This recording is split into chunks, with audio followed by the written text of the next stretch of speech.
Ya hemos visto todos los conflictos que México ha enfrentado después de ser independiente. Tomó décadas llegar a ser lo que somos ahora.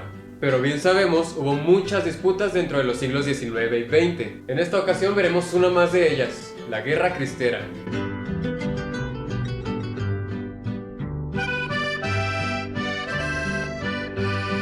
Esta fue una guerra dentro de la presidencia de Plutarco Elías Calles. Tuvo lugar entre los años 1926 y 1929. Sabemos que a lo largo de toda la historia la iglesia ha llegado a tener muchísimo poder, en ocasiones llegando a ser inclusive más poderoso el clero que el mismo gobierno.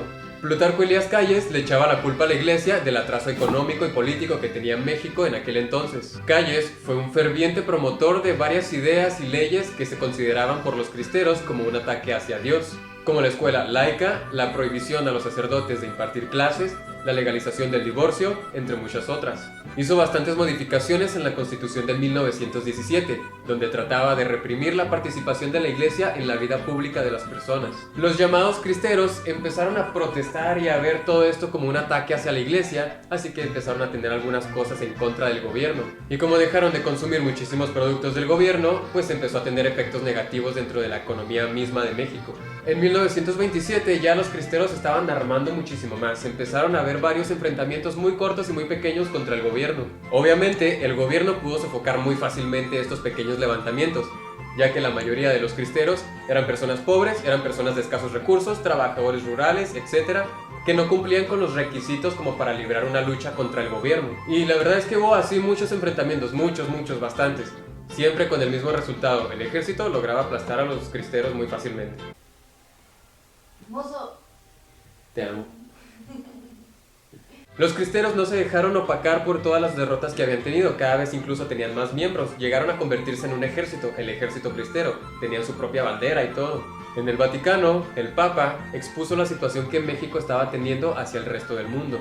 Y así, la Guerra Cristera pasó de ser un conflicto sin importancia ni relevancia a ser una de las guerras más grandes, más importantes y más sangrientas de México en el siglo XX. El general Enrique Gorostieta Velarde tomó el mando del ejército cristero, el cual ya llegaba a más de 50,000 miembros. Enrique Gorostieta era conocido como el general invencible, pues logró que varios estados de la república, en la mayoría del centro de México, se convirtieran totalmente cristeros. Y así se fue todo el año de 1928.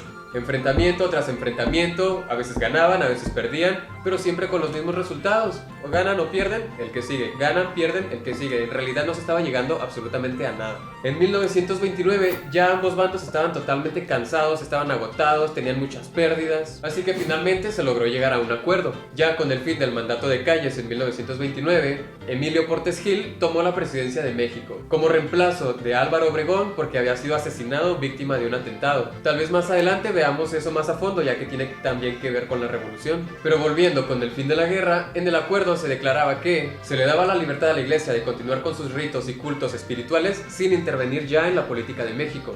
Ya para el 27 de junio de 1929 se reanudaron todos los servicios religiosos dentro del país y continuó ya todo con normalidad, entre comillas.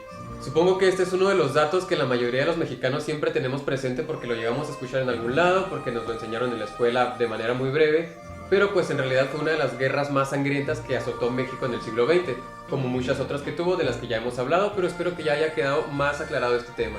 Y pues ya eso sería todo por mi parte, espero que les haya gustado el video y que tengan un excelente histórico día.